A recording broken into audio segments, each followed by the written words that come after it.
and welcome to Sort of the Story. I'm Janey. And I'm Max. And you're watching Disney Channel. And they're pretty good. I just drew Mickey Mouse ears. I did that because we got contacted on Instagram. I'm going to read you the thing. Okay.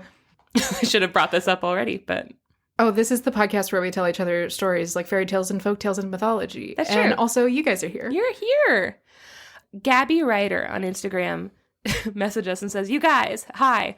Holy moly. I don't know whether I'm just wine drunk or something strange happened to my brain, but when I sat down to listen to the latest episode tonight, when you guys said, I'm Janey and I'm Max, I was 100% expecting you to follow it with, and you're watching Disney Channel, and it completely threw me off." And then the next morning she texted back and said, "Oh God, I'm going to regret that." No, that was that night. She said, "Oh God, I'm going to regret that tomorrow. Can't wait for sober Gabby to see this." And I said, "Well, I know what I'm doing for the episode. Thank you, drunk Gabby." And I did it.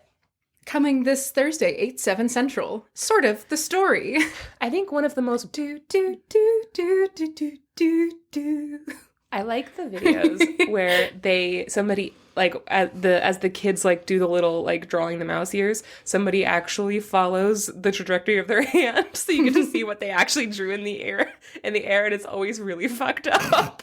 It's like, oh, these kids can't do it. Also, one of the biggest bummers of my life is that they released just the raw footage without the editing and without any of the music of the kids being forced to do those weird promos, and the kids are like, "Okay." And I just stand here, and they're like, "Yeah, now look happy." And then you see them like plaster a smile on their face, and they're like, "Good," and go. And they're like, "Hi!" Oh, God. And then the second they're like, "Great." And another one, they just like deflate, and they're like, "One more," and they're like, "Okay." You see them like, it's like little animatronic little things up there. It's so sad. Christ. Yeah. Anyway. And also, you are here. You're here. Whoa. This is a podcast. This isn't the Disney Channel. So... Max, Janey, how you doing? I'm really good. How are you? Good. Did we tell them this isn't a podcast for children? I know I just spent like the whole beginning of this podcast talking about Disney Channel. This podcast isn't for children. No, we use big old swears and we talk about big old butts. Yeah, and it's a big old bummer. Cool. We have a lot of new listeners lately. So. Yeah, it's really weird. Hi guys, welcome. Thank you for listening. We're glad you're here. Mm-hmm. Anything new with you, or do you want to jump in? Like, what's the vibe? I won't get into it too much, but I saved some bees this week. She really did, and there's really cool pictures and videos. I can't post them anywhere because I might lose my job, but the point is I saved some bees. I actually did some vigilante beekeeping. I did. Please put that on your resume, vigilante beekeeper. Yeah. Vigilante beekeeper and freelance email sender for... Sometimes... I am mad at you. When I was in China, we did a secret women's health class every 2 weeks for the girls in my university that I taught at, because they asked us to, and the university was like, "No, you can't talk about women's health issues. Like, you're going to talk about, like, women's anatomy? No, nobody can see that. Women can't know that they have a clitoris." We're like, okay. Or a butthole. No, my God, they can't know that. And so, but people kept saying, like, "Hey, can you get pregnant if you don't use a condom?" And I was like, yeah. Yes, but also, I'm in a literature class right now. Like, why are you asking me that? Anyway, so I on my resume, I always put vigilante women's health teacher. Hell yeah. Yeah. It's a good way to be. Yeah. I love it. We just did it in secret. One time we taught them all how to put condoms on bananas, and there was just like 60 girls and me and my friend Cass, and we all put condoms on bananas, and then we took off the condoms, and then we ate a bunch of bananas.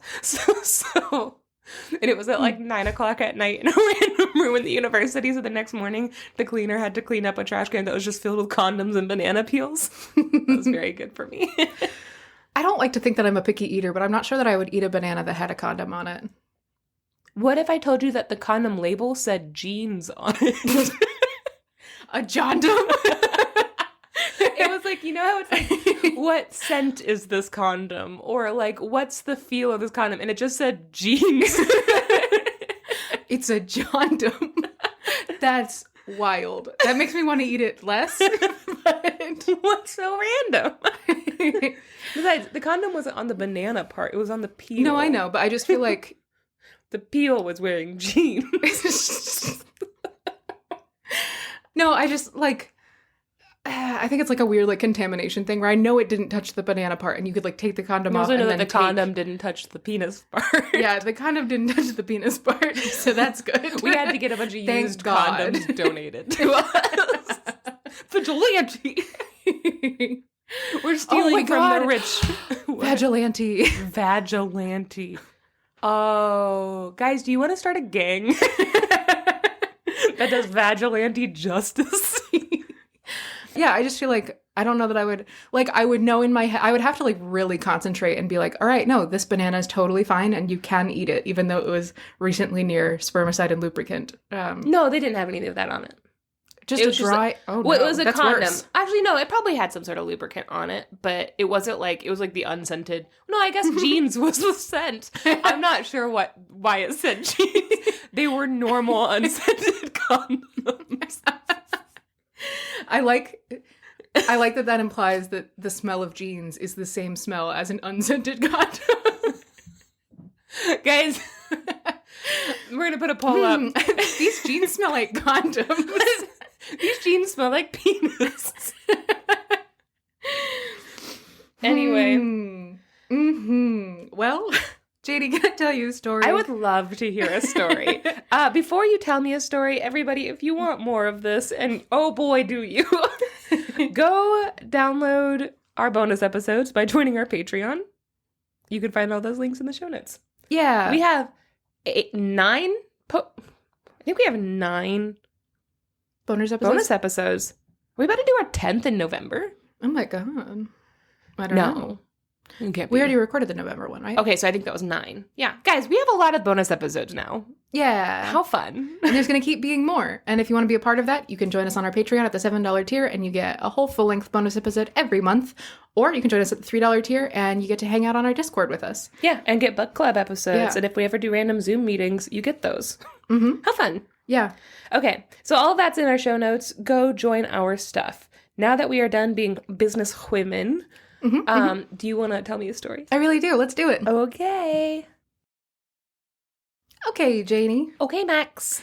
I'm not going to tell you the title of my story this week. I am going to remember to tell it to you at the end, but it is a spoiler. Okay. So I will tell you. This story is from World Folklore for Storytellers, Tales of Wonder, Wisdom, Fools, and Heroes by Josepha Sherman. Tag yourself. I'm Fools. Okay, and I'll be Wonder. Yeah. I think we're both fools, if we're being honest. Couldn't let me have it. You know, I've had a really bad fucking week. You couldn't just let me be Wonder. Honestly, I felt bad for claiming fools because I felt like you wanted fools. And so I wanted to offer it to you as we can both be fools and that's allowed. No. I'm Wisdom. I'm changing mine. This is a Korean story, which if you speak Korean, you're going to know the spoilers.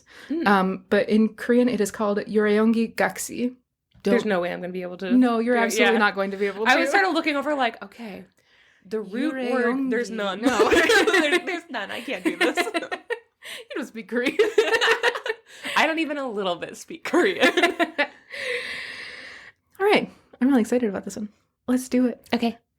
Once there was a young farmer, and he was all alone. He had no wife, nothing, not even a girlfriend. How young was he? Adult. All right. A lonely adult. A little Y-A-Y-N. What? A Y-A-Y-N. Young adult. Your name.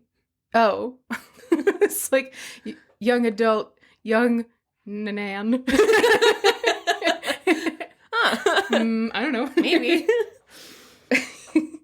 He is a farmer and he tends his rice paddies, but he's always very lonely because he has nobody to share his life with. Yeah. Womp womp. Womp womp. One day, he is tending his rice paddies and he is overcome by a flood of ennui. And he says, I do not know why I bother with this rice field when there is no one to eat with me. Oh.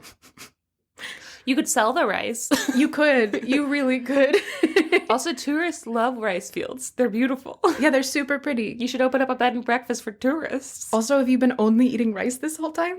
You need some protein, man. Yeah. You can wash your hair with the rice water. Oh, yeah. I just started using a rice water spray for my hair, and it's rice water with rose water. Ooh. And it makes me smell like an old lady, but it also makes my hair really nice. I cannot stand the smell of rose.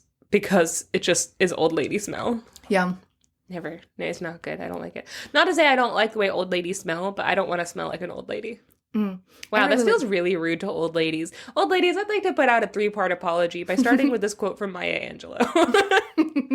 For I know why the caged bird sings. I have to stop this bit. You need to interrupt me, Max. No, go on. No.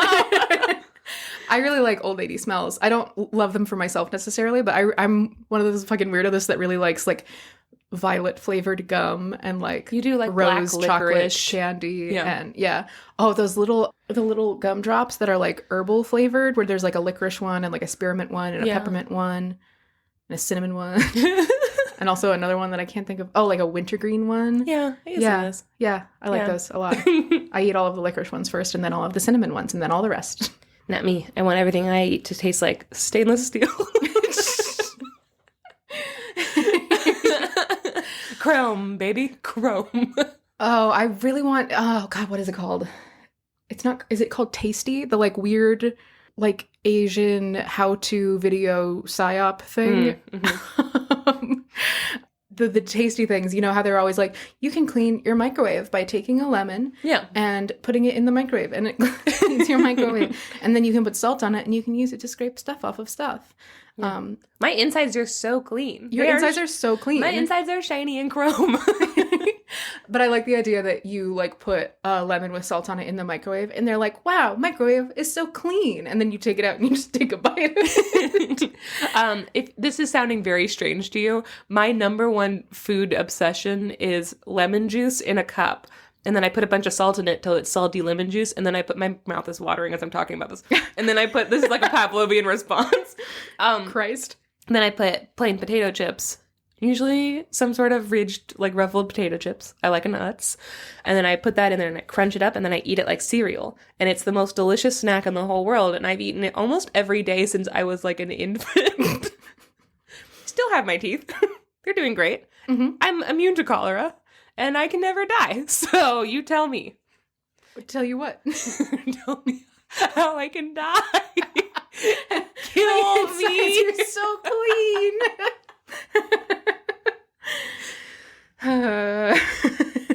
Go ahead.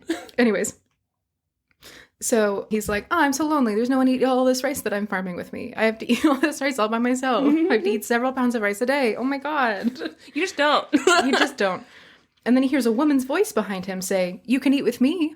Oh. And he turns around and there's nobody there. That's Jenny from Forrest Gump.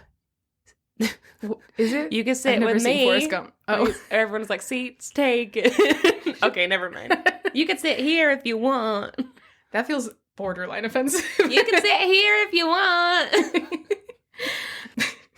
A woman's voice says, you can eat with me. And he turns around and he sees that there's no one there, especially not a beautiful woman. So he's Especially not. Oh, great. I've been alone for so long that I'm losing my fucking mind. Hallucinating a hot girl voice. Yeah. Who wants to eat rice with me? Aww. And so then he like looks around a couple of times and he's like, okay, nobody's here. Don't know where that came from. Back to lamenting. So he goes back to work and he says, from morning to night, I work this field, but there is no one to eat this rice with me. And then he hears a woman's voice again and he jumps because who could have guessed that would happen twice? The woman's voice says, I can eat it with you. Take me to live with you. Okay. He looks around, he sees no one, but this time he was kind of listening, and he heard it come from like closer to the ground. So he like looks down at the ground and he starts like combing through the grass to see if there's like, I don't know, like a walkie-talkie. Like a hot and lady. His friends are behind the building being like, hey, I'll be your girlfriend. Hey, handsome. Take me to your house. I eat rice with my boobies. Ow. It would be so difficult. You know that trick in the Breakfast Club Molly Ringwald does where she puts the lipstick in between her boobs and puts on the thing, but that's how this woman eats rice. She puts a bunch of rice in between her boobs, then she like slaps it up like an anteater.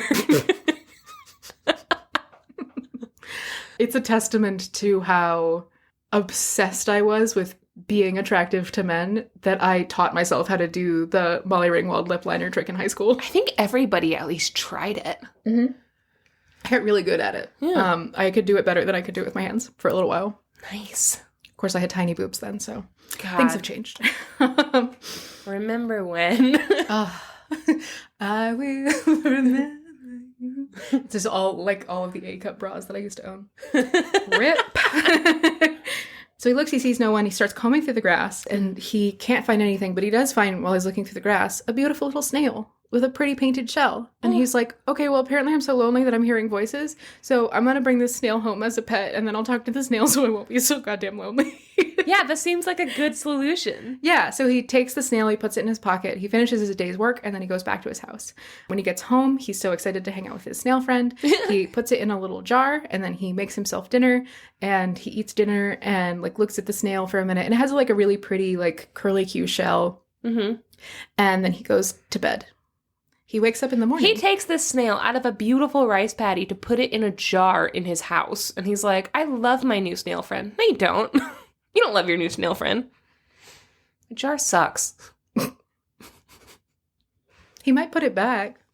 Sometimes I find a leaf that I like, and I'll just pick it up and I'll take it home and I'll put it on my bedside table, and then the next day I'll be like, wow, thanks, leaf, and then I'll bring it back outside. Be careful. That's how I got stuck with my cat. Wow, thanks, Leaf. My cat's name is Leaf. Okay, go ahead. So he wakes up the next morning, and he stretches, and he's like, hello, snail. And he rolls over to his side, and he sees the snail in the jar. And then the rest of his senses wake up, and he smells a delicious breakfast. Yes. Someone has cooked a hot, tasty breakfast for him and laid it out on the table. He looks around, his house has been cleaned, and there's a hot coffee and a French press waiting on the, on the kitchen table for him. And he has there's a nice outfit that's laid out and pressed for him at the end of his bed. And he's like, oh my God. It's a little bit slimy, but okay. Ooh. So he's like, oh my God, this is amazing. And he was like, who did this? And nobody answers. And he's like, okay, well, whoever did this, thank you. And this breakfast is delicious. Aw.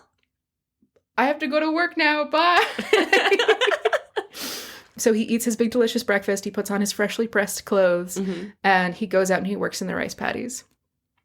He comes back in the evening, and he finds that once again his house is filled with the delicious smells of cooking food. And he sees a big, extravagant, delicious dinner has been laid out for him on his dinner table. Yeah. And he's like, oh my God, this is great. And so he sits down to eat again, and he's like, hi, I still don't know who you are, but whoever you are, thank you so much for dinner. It's great. I appreciate it. He's very nice. Why is he so sweet? And then he eats his dinner, and he goes to put on his pajamas, and he sees that they've actually been darned and fixed up. Someone went and fixed all of his clothes. Do you think he was embarrassed? Do you think he was like, oh no, they touched my underwear? That's not great. Whoever this is going to know that I have 8 holes in my underwear. And my socks are basically fishnets. Hey, thank you for doing all that work, but the socks were fishnets on purpose for sexy times. Mm-hmm. I love it. So he eats this big delicious dinner, and he says goodnight to his snail friend, and he goes to bed. Imagine somebody coming in the night and darning all your fishnets. Stalking. That would be so funny. You're just like, these are so tiny. You did so much work, but it was bad. I wish you hadn't. I have to go to the store. I have to go back to the Halloween store. Don't get your fishnets from a Halloween store. Get them from the source. Go down to the docks.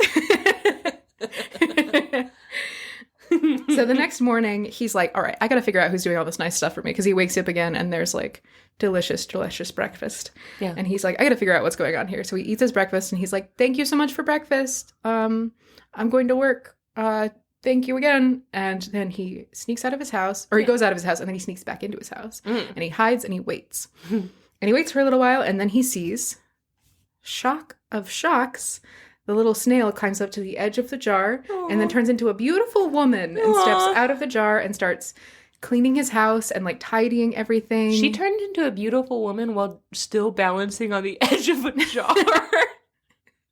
I assume. Wow. Did you know that a snail is just a foot with eyes? And a heart. And a heart. Gold. I love snails so much. And a woman's touch. Yeah. This snail like comes out of the jar, turns into a beautiful woman, and sets to like cleaning his house and straightening everything. And she cleans up after breakfast and everything, and like folds all of his clothes and like washes and darns more of his clothes. She's like making her way through his wardrobe and everything. And he watches her do all of this.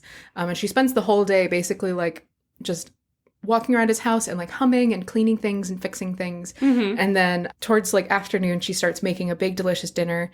And then once she's finished, she turns back into a snail and she gets back into the jar and waits. And so he comes out from his hiding place and makes a big show as though he's coming in through the front door. Mm-hmm. And he's like, whoa, what a day at work where I've been the whole time.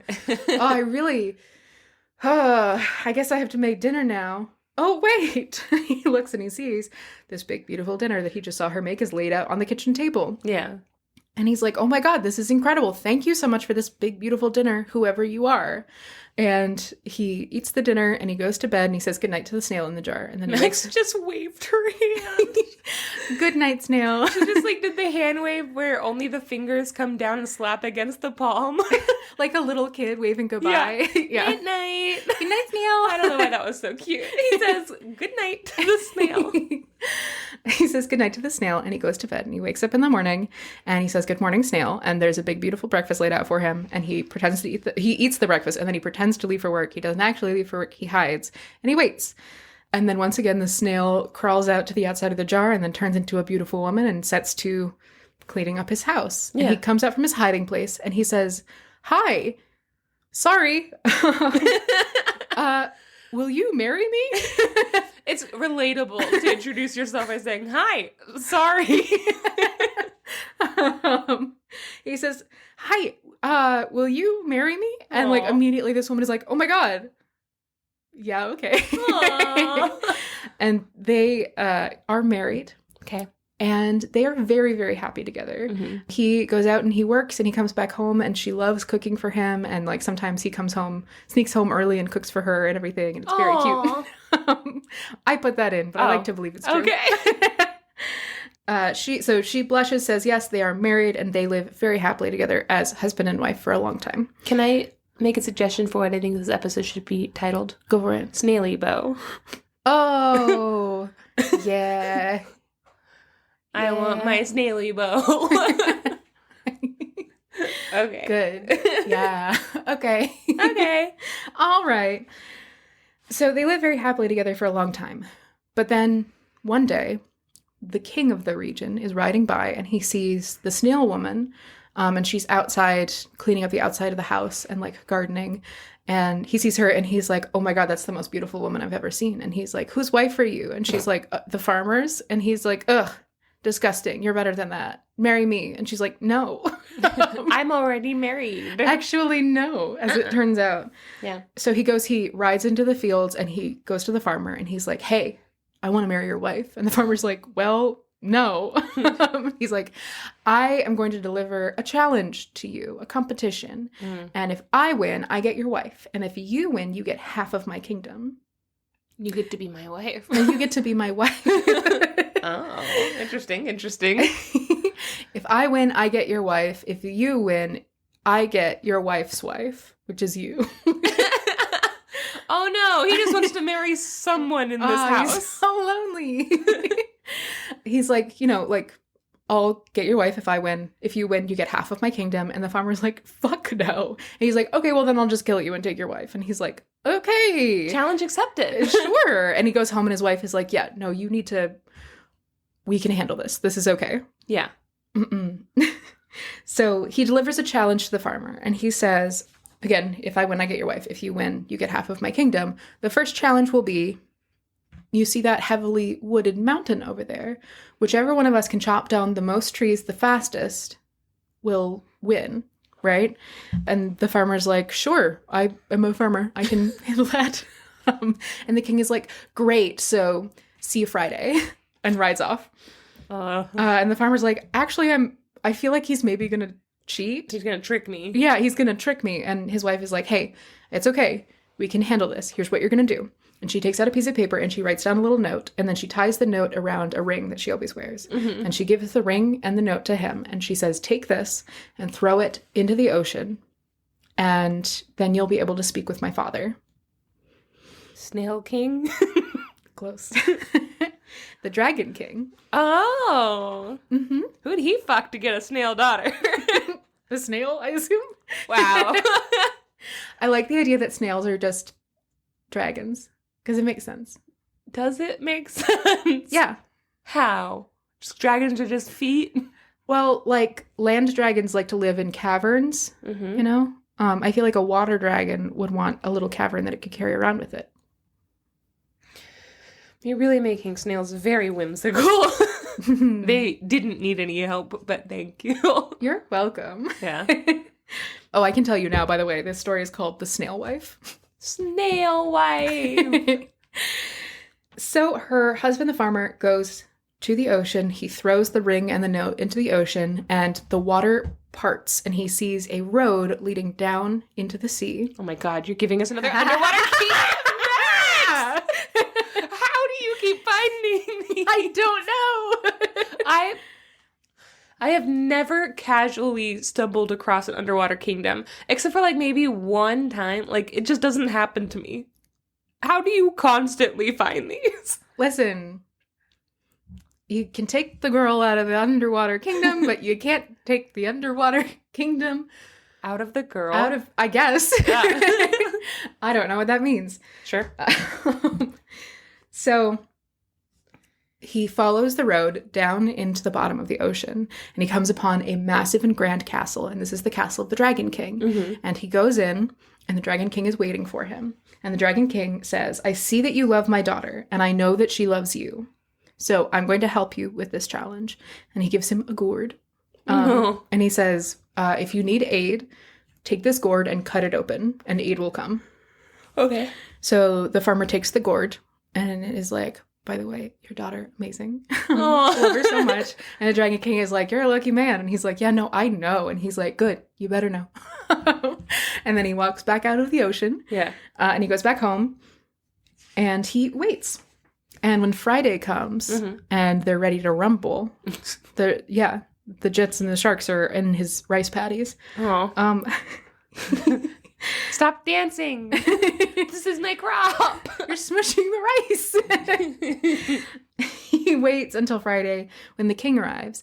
And shocker, the king brings his entire army, hundreds of men, to come and help him chop trees. Rude. Because he's going to cheat, obviously. And cheat, like, blatantly. Yeah, super obviously. But also he's the king, and who's going to call him out on it?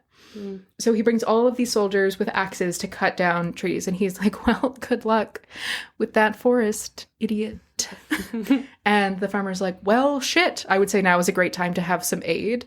And he and his wife go and they cut the gourd open.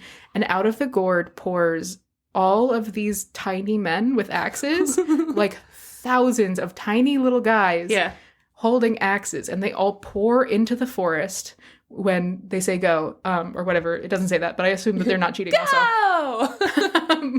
They all pour into the forest, and they are so small and so fast that it is as though there is like an earthquake and the land sunders and all of the trees fall, because they are just chopping down trees so fast that you can barely see it. Bummer for the environment. 100%.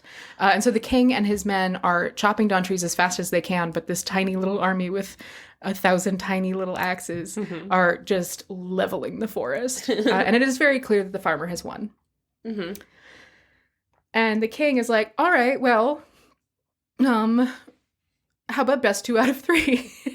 No. So he says, we need to do 2 more challenges so I can marry your wife. Or whatever. Whatever. The king says, our next challenge will be that we will race across this vast river on horseback, and whoever gets to the other side first wins. And so the king gets his massive war horse, who is like a huge black horse with like hooves the size of dinner plates, just like a big old muscular horse. Yeah. And he's like, good luck. Do you even have a horse? And the farmer is like, I don't, but my father-in-law might. And so he cuts into the gourd and asks his father-in-law for help. And the Dragon King sends him a horse, but not a good horse. Oh, Kind of a shitty horse. Kind of just like really like bony and skinny, okay. with like skinny little legs and like big old hooves, so it's like really like gangly looking. And it has like matted hair on its body and everything, and its ears are like really small. Hey, and he's dude. he's like, okay, thank you so much, because I didn't have a horse before, so this is better than nothing. And they both get to the edge of the river, and the king is like, all right, go. And they both run into the river, and the war horse is powering through the river, just like churning the water as it moves forward, swimming as fast as it can. And the farmer and his horse jump into the river, and the horse lands on top of the waves because it's a seahorse. Yes. The Dragon King sent him a seahorse, and so the seahorse just gallops as fast as the wind across the tops of the waves, kicking up the river spray behind it and everything. And no contest, before the king is even halfway across the river, this seahorse carries the farmer to the other side. And the king is like, okay, well, there's still one more challenge, and this one's for everything. So what do you mean, for everything? whoever wins this one wins for real. Whoever wins this one gets to keep your wife. Yeah. Or whatever. Whatever. I would be like, let's up the stakes. I want my knees. Mm-hmm. Oh, like, let's up the stakes. I want to be your wife. You would? No, not at all. Yeah. Like, I want your kingdom. Mm-hmm, the whole thing. The whole thing. This one's for everything. Promise? The only reason I would want to be this king's wife is because it's cooler and sexier to murder your husband than it is to just murder some guy. That's true. That's the, I almost said something really fucked up. Oh, no. Okay, so I'm Say it and practicing then this cut it. knowing. Okay.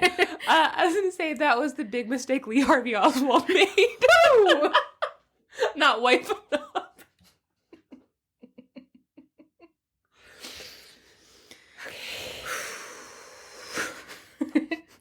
It came to me so fast, and then I started to say it, and I was like, whoa, is that too soon? I don't think so, right? I'll be honest, I don't get it, but I really like it. It feels bad. Can you explain the joke to me? Lee Harvey Oswald is the one who Shot JFK? JFK. Yeah. Yeah. So, like, it wasn't cool that he just shot a president. He should have also married up that president. Okay, good. Okay. Sorry. Yeah, that makes sense. Thank you for reacting so strongly, even without knowing that you're like, it's fucked up that you're making a joke about an assassin. An assassin. Yeah. No, I was on board. I was sure that it was a very clever, and I was right. I trust you. Thank you. I love you.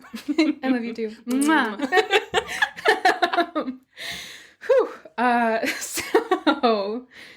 So the king is like, all right, one more competition for all the goods. And by the goods, I mean your wife.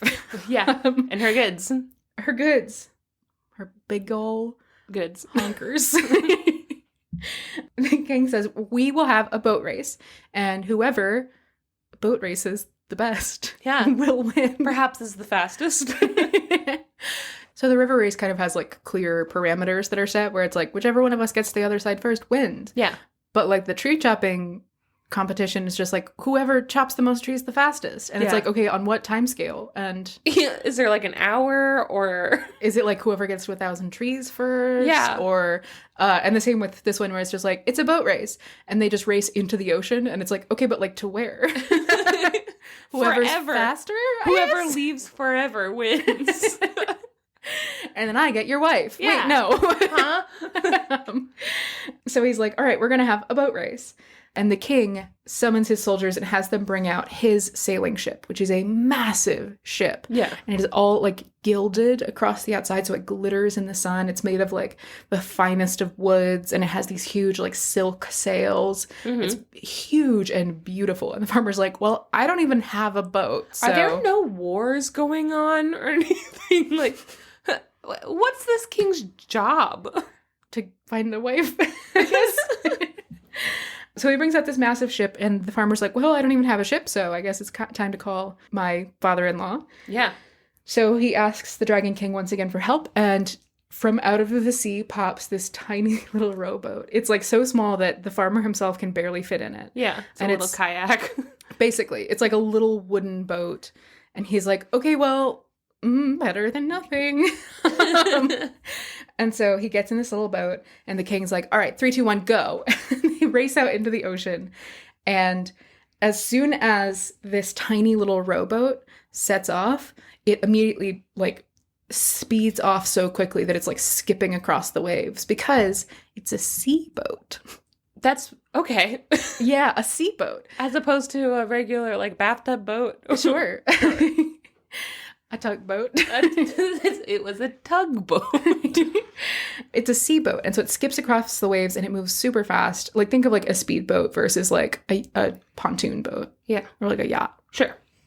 So it's like moving super, super quickly, and immediately the king realizes that he is going to lose, and he starts to throw a fucking tantrum on his big gilded ship. This makes sense. Yeah, and he starts like stomping up and down and yelling and swearing and like punching the ground and like singing and then like throwing up over the bow. And then like tearing out his hair. Yeah. And then like crying into his reflection in the ocean. And kissing his crewman on the mouth. And then lighting himself on fire. But he's like, yeah, he's having a full meltdown. He's throwing a tantrum. He starts jumping up and down in this massive, heavy gilded ship. Yeah. And the ship bounces up and down in the water. Mm. And eventually he stomps and the whole ship flips upside down into the water. Oh. And he drowns. And all of his crewmen. It doesn't specifically say that there are crewmen. I don't know how big this ship is. Okay. But yeah, no, he drowns because he threw a temper tantrum. Good. Mm-hmm. Fucking good. Mm-hmm. Oh, I really like it when men are throwing temper tantrums and then they drown. Yeah. I like that, actually. That's good. fun. What a good time. So the king is drowned, and the farmer obviously wins the race because he didn't drown, and he paddles back to shore. And the farmer becomes the king. So he gets not only half of the kingdom, but the whole kingdom. That wasn't part of the deal? Yeah, but the king died, so... So they elected a farmer? I guess you don't elect one. So a farmer automatically gets the... Don't they have a system in place? Like, aren't there, like, cousins and stuff that are like, wait a minute, who the fuck is this guy? Mm-hmm. It's so weird. Was there a clause saying whoever kills the king gets the kingdom? A Santa Claus, if you will. Is he the Santa Claus? Oh my god. No, he becomes the king and he inherits the kingdom, and he and his wife are so happy, and they take all of the king's riches and they give them away to the poor, and then they live in poverty together, happy until the end of their days. So essentially leaving this town ungoverned? Uh-huh. Super irresponsible. That's extremely irresponsible. Just tossing out all of the public funds and abdicating the throne without leaving a successor. Just a power vacuum. Or leaving any Plus, sort everyone of has economy? more money than they... Yeah, uh-huh. No, it's a nightmare. Wow. He has destabilized this country. 100%. They're about to get absorbed. The end. Whoa. So, I'm sure when people first wrote that story, it was supposed to be way more whimsical than horrifying on like a geopolitical scale. Yeah, I think the morality tale behind this is the idea of like, oh, but he never wanted to become the king, and if you crave power, then you're bad. So in order to indicate that he is still the hero of the story, he was philanthropic and altruistic, and he gave all of the riches that he had gotten away, right? And I feel like that's the moral, but at the same time, was slaughtered. Yeah, because they had so much enemies. money and no leadership whatsoever. Wow. Yeah. That's a bummer. Yeah. Weird ending. Really best not to get into the geopolitics of fairy tales. Okay, but also, I would listen to that podcast. Oh, Somebody God. going into there's a podcast called Imaginary Worlds, which I absolutely love. It discusses like science fiction and fantasy and why we suspend our disbeliefs and like all the different like inner workings of all of these little genres and tropes. And one of the episodes, an early episode, is called The Economy of Thrones. And it's about economists and like accountants and stuff who get together just for fun. And they go through the economy in fantasy world, like realms. And they talk about like the Death Star. Like actually what are the economic ramifications of blowing up the Death Star. And they talked about all of the human lives on there and the insurance that would be involved and all this stuff. And like, it's just really cool. And they talk about Game of Thrones and how much each actual kingdom is bringing into this war and stuff. Mm-hmm. It's a rad episode. I love it. Yeah, but they would have a field day with this one because this one's just irresponsible. I love it. Mm-hmm. But then again, the king was irresponsible. 100 men chopping down trees for... Hundreds. Oh, good Lord. Just for one farmer's wife? Yeah, well, she is a beautiful snail, so that can't be forgotten. That's true. He should have had more men chopping down trees. So I have some notes. Okay. First of all, I want to present my criticisms of this story. Sure. The fact that she's a snail doesn't come back. Yeah. In this version of the story, which is a bummer. I feel like snails have a lot of cool things that they can do, and that she's kind of never able to do that again. She doesn't even once eat lettuce. Yeah. Yeah, not even once. We should have a real-time scene in this story where she consumes lettuce. Yeah, the king's like, whichever one of us can eat this salad the fastest. Can eat the salad the slowest. Whoever can eat this salad with the most gusto. I feel like we've told stories in this ATU type before, right? Her coming to life, like before, it's always like you have to trap her in some ways. It's the Selkie story, it's the heteronormative frog skin story, it's a bunch of those. And this one, she could just choose to be a snail or not to be. So like that day in the field, she could have been like, hi, and then popped up and was like, I'm a pretty lady, you want to do it? But instead she was like, I'm going to hide as a snail and see if he finds me. Sneak around his house for a bit. I like that. I also, there's like a weird implied test with that where she's like, I want to see how he treats a snail. Yeah. Which is kind of good. That is I like nice. And he treated her really well. Yeah, he made a little snail friend. He did. And I love that. But so that's this story. I wish that her being a snail came back. Yeah. I also want to know everything about the Dragon King and his tiny little snail baby daughter, who's an adult woman.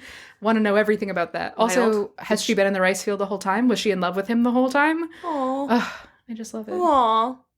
It does also, you never see that she has ever seen another human man before, though. Mm-hmm. So it does have, like, the Born Sexy Yesterday thing of, like, he's never had to, like...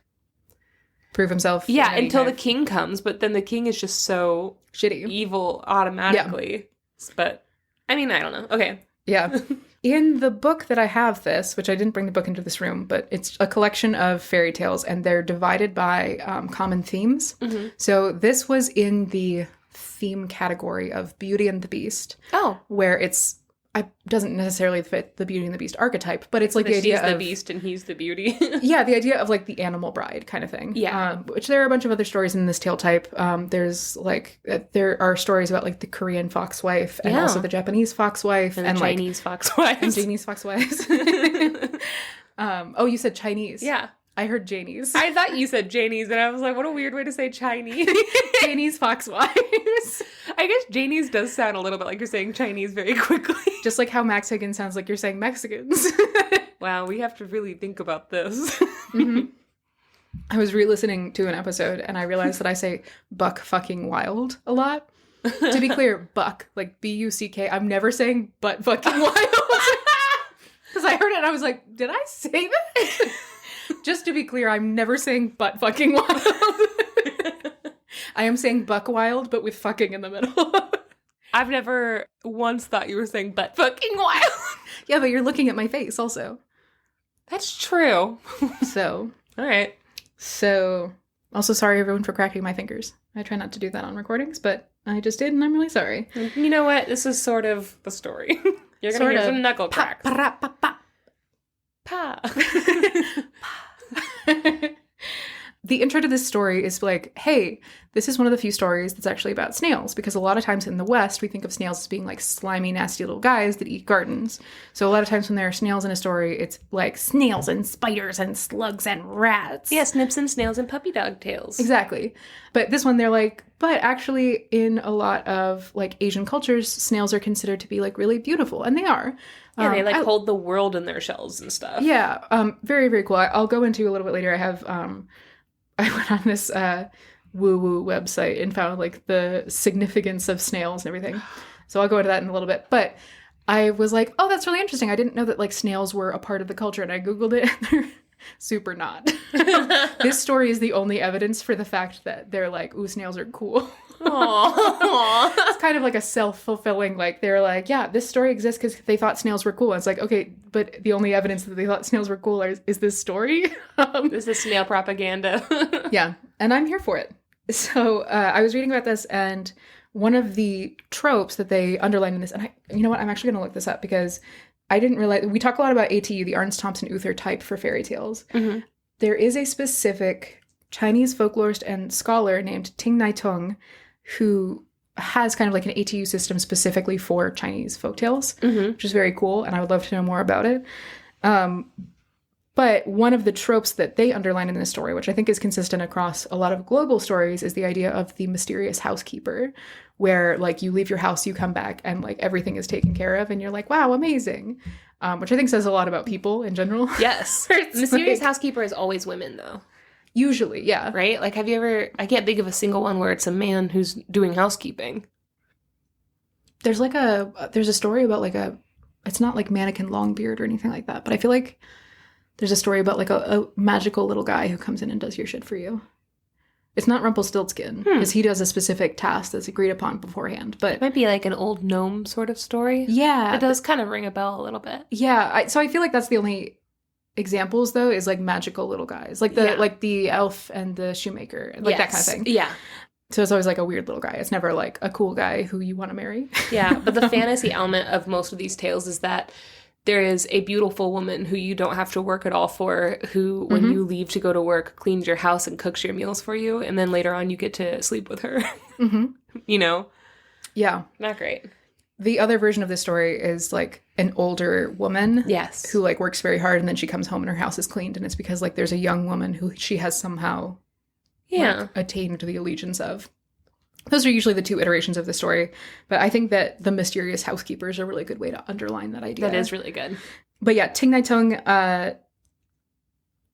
created kind of a typological classification of Chinese folktales. This is type 400C in his their classification system, and it is the snail wife. What? Crazy. Are there any other stories in there? I didn't check. Probably not. There are a couple of other versions of this story, like the idea of the snail wife. So there are versions within Korea and Indonesia, as well as in like China and Japan, that are the story of the snail wife. And they're all slight variations on this theme. In other versions, he meets the snail wife, he like catches her and is like, will you marry me? And she's like, yes, but we have to wait a couple of days, because she's like, I'm from heaven and I committed a crime and I need to pay it off for a couple more days and then we can be married and happy forever. Yeah. And he's like, no, how about now? And she's like, okay. And then they get married. What? And so the rest of the story, in that iteration of the story, usually the king, or in many cases the magistrate, comes along and like steals her away from him. Yeah. So it's like a punishment for his unwillingness to be patient, basically. Yeah.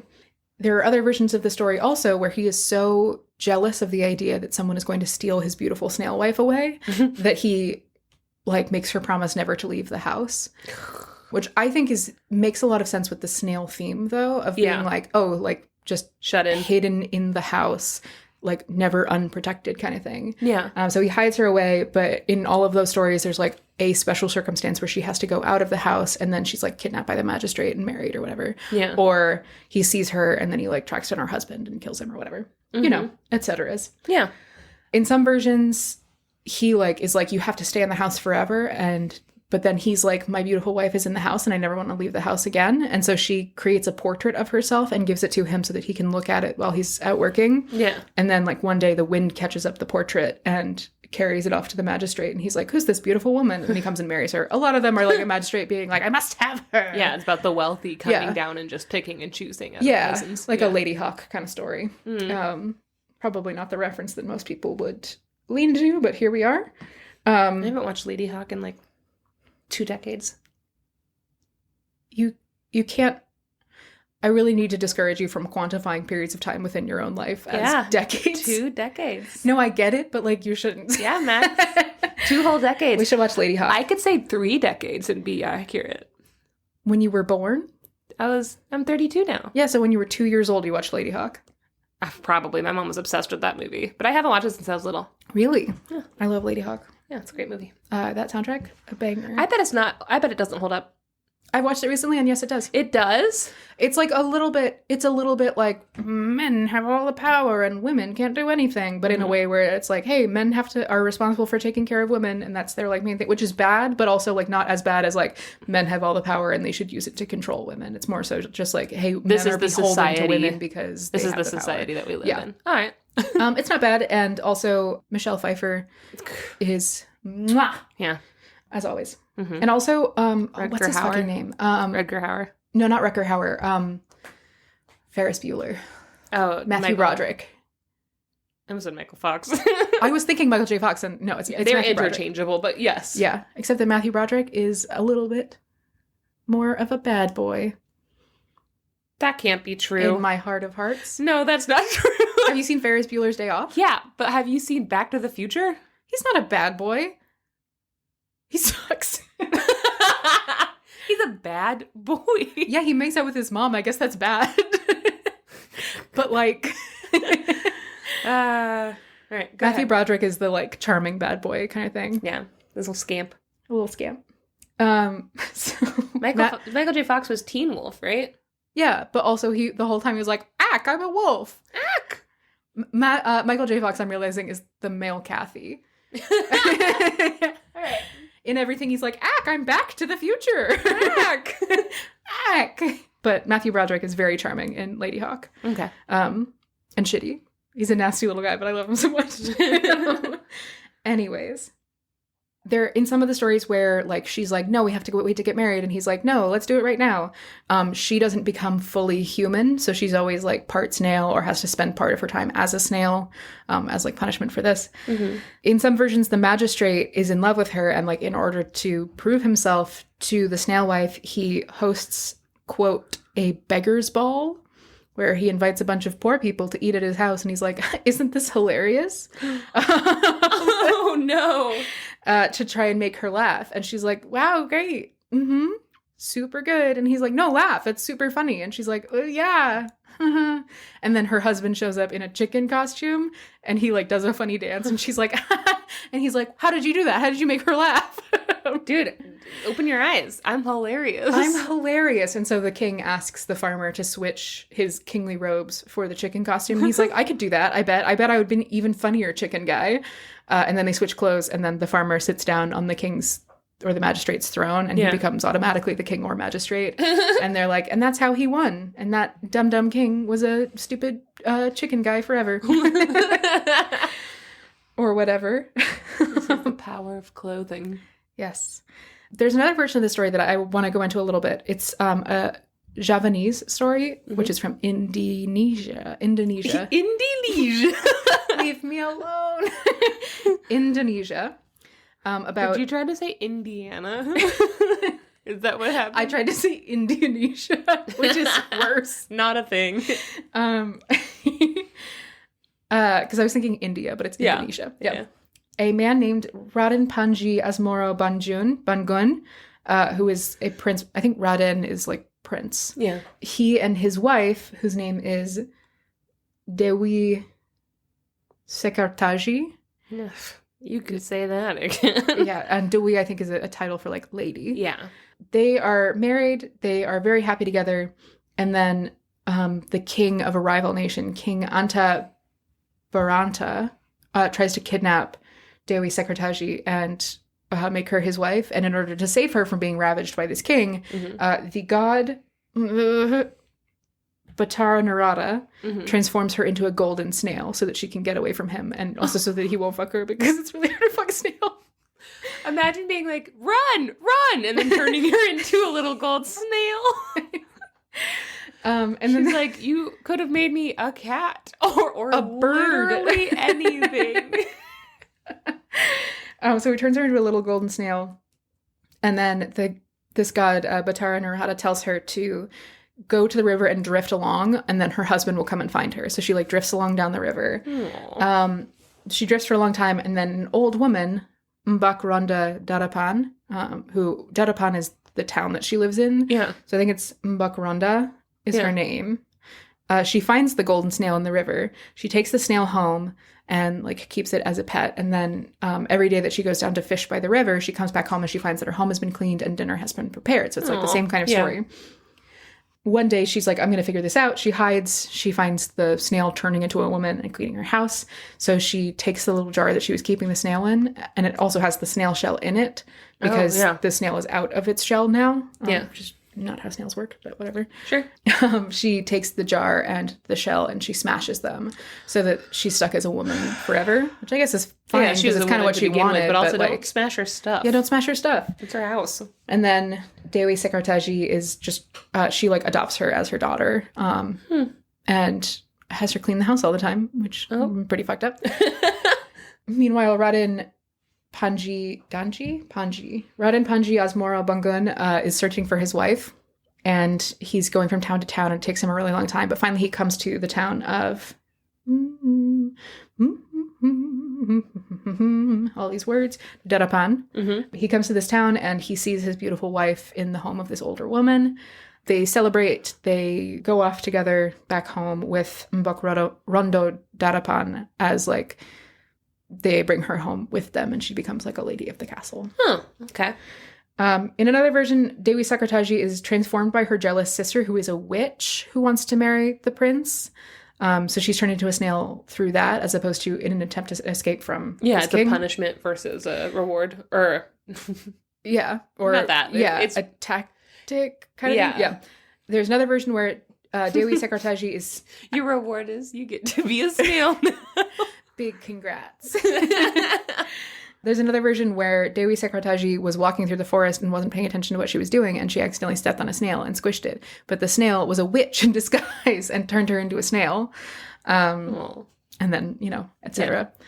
So that, like, it's really weird to me that we've been reading all these stories this whole time, and we haven't come across really any snail stories. We never have. Yeah, and so I was like, what's the deal with snails in folklore? Yeah. What's the deal? With snails and folklore. So I did some research, and the first, by research, I mean I clicked on the first link that popped up when I searched for snail folklore. Scholarly. And it was a link to a story about snail spirit guides. Not a story, but like a description of snails as spirit guides. Yeah. Where it's like, ooh, if you suddenly start seeing a lot of snails. If you suddenly start seeing a lot of snails, this is what it means for you in your life, or whatever. Woo-woo shit. I'm not mad about it. It is woo-woo shit. Affectionately. What does it mean? Snails are representative of sort of existing on the threshold of earth and water. Okay. So it's kind of like crossing that, sort of elemental barrier. Yeah. Because they're like wet, I guess. There's like sea snails. I'm really having a hard time. There's sea snails and land snails and stuff like that. So it's like for a very long time, people thought that snails could just go into the water. They can't. They'll drown. Sea snails can be in the water. Land snails cannot be in the water. Sure. It's like a tortoise turtle kind of thing. Yeah. They are also they exist in liminal spaces and thresholds. So it's the idea of like passing from one period in your life into another, or like existing, like being split between two different worlds kind of thing. Also like the idea of the veil between life and death existing with one half of a foot in each world, because snails only have 1 foot. Are snails psychopomps? They're not established as psychopomps. They are, because psychopomps specifically are like creatures or images that move from the world of the living to the world of the dead. Snails exist between the two. So it's a little bit different. I did check that because I was like, one of the recommended things was like moths. And I was like, yeah, moths are obviously psychopomps. Yeah. But it's a little bit different because it's not like moving from one to the other. It's specifically existing between the two. Their snail shell, the spiral, is used as an image for like the cycle of life and death and reincarnation a lot of times. Yeah. There's also the idea of like that snail shell being the universe and like the spirit and all that, etc. There's the obvious symbolism of like they carry their home with them, so they are like a permanent traveler in a lot of ways, and they have like are inherently protected by their state of being. They are also, again, because of this like being partway between like water and land and life and death, and etc. They are a lot of times associated with being gender nonconforming, genderqueer, or non-binary. Cool. Yeah, which I think is pretty cool. They're also specifically associated in South America with moon deities. There is an Aztec moon deity, Tequistocatl. Tequistocatl, who is the Aztec moon god who carries a snail shell on his back. So he's depicted as having like a snail shell. And the idea behind this is that, quote from the website, just as the snail retreats into its shell, the moon retreats into the depths of the ocean. So like during the daytime, the moon sort of like retracts into the ocean, which is a really cool way to think about it, I think. Cool. Yeah. And also because like a lot of snail shells have that kind of like iridescence, almost like the moon. Yeah. So there's like a clear association between the two of them. Anyways, that's snails in folklore. I like it. Love a snail wife. Also, I tried to find, like, I feel like that's something that could have really cool art. And I searched far and wide, and I found no cool art of a snail wife. Hey, what's up? This is a call for cool snail wife art. Yeah, everyone draw me a picture of a beautiful snail wife. Yes. Okay. Just for Max. Don't you dare share it anywhere else. Send it to Max in an envelope that says, for Max's eyes only. And fill it with I'm immune to Oh my god. So if anyone else opens it, they'll die.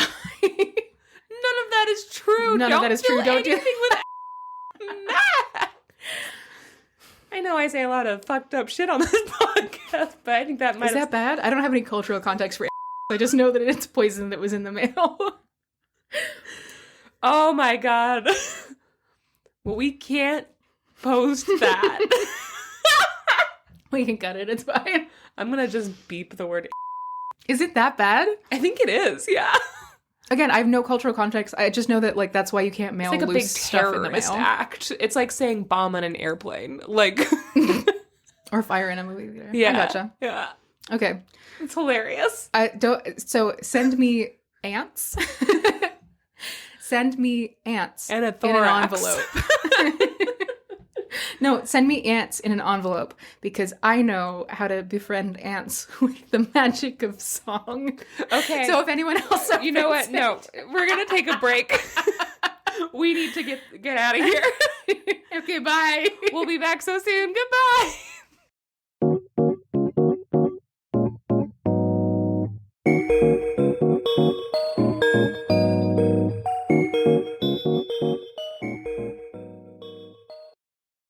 Okay, Max. Okay, Janey. Max. Okay. Today, I'm going to tell you the story of the brave little Tailor. That's my middle name. The amount of times that I wrote Brave Little Toaster and the amount of times that I have been afraid I'm going to say Brave Little Toaster, I was expecting you to clap a little and you didn't. So I was thinking, wow, that's my middle name. That's the face that I was making. have you never heard of the Brave Little Tailor? No.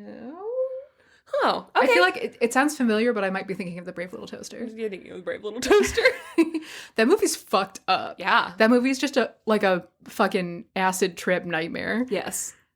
That has no like moral or value for children. That is specifically, they were like, we want to make them afraid. Yeah. This is part of the And they reason why did. millennials are all so depressed now. Yeah. Fuck you, Brave Little Toaster. It's your fault. All right. So this is a story from the Grimm brothers. And I'm just going to jump into it. Classic Grimm's. And I got it from, I have a collection. It's like a textbook almost of fairy and folk tales. It's called Folk and Fairy Tales. Sure. It was edited by Martin Hallett and Barbara Karasek. And basically they grab a bunch of the same, like it's like almost like a textbook of variations of different stories. Mm-hmm. So very good as a source. All right, but this is from the Brothers Grimm. You can also find it in, I believe, the Blue Fairy book, Andrew Lang's Blue Fairy book. Yeah. This is the first little bit. Quote, "One summer morning, a little tailor was sitting on his table near the window. He was in high good humor and sewed with all his might." So he's having a great time. Mm-hmm. Suddenly, he heard a peasant woman in the street below, and she was crying out, "Good jam! Cheap!" Oh. And cheap jam was just what this little tailor wanted, Max. So he poked his, quote, shapely little head out the window. And he said... And then the window fell down and cut his head off. The end. It's Final Destination, Tailor style. And then he said, well then, come on up, lady. What? Yeah. You could go down to the street and purchase her jam from her. She doesn't have to come into your No, house. he makes her come into his house. Also, though, that's how you catch me. That's how you catch me. Is if you say, good jam. Max is a little Tailor. I'm a little Tailor. If you put a box in the woods with a stick that's like propping it up, and then there's a plate underneath, and instead of cheese, it has like jam, and it's like, good jam, free. I will go into the box and I will be trapped. I went into a strange old man's house in Hong Kong once because he had a sign that said Star Rock bees and books, and I followed it to find the bees, and there was one bee box that was empty, and then he opened his door, poked his head out, and said, come in, the books are in here. And I was like, okay. And it was just a house. I did that outside of Helen, Georgia. There were like all these signs, and it was like rocks and antiques. I was like, okay. Yeah. And I went into this house, and the guy was super a murderer. Yeah. Super a murderer. Yeah. Like, he was holding a dirty shovel when he came into the shop, which was closed, and nobody was in it when we got there. And, like, the door was, like, jammed. And also everything was dusty. Like, no one had been in there in years. Yeah. Anyways. In case you're wondering how to murder us, we are giving you some good tips. Jams, rocks, antiques. Bees, books. Yeah. Yeah. Okay. Buttons. So the little Tailor lived on the 3rd floor. So the woman had to haul all her heavy baskets up 3 flights of stairs and then unpack everything so he could see the jam. And then he took this like long time. He was touching each jar. He's sniffing everything. He's like getting the full list of ingredients for every single jam jar. He's really savoring this time he's spending.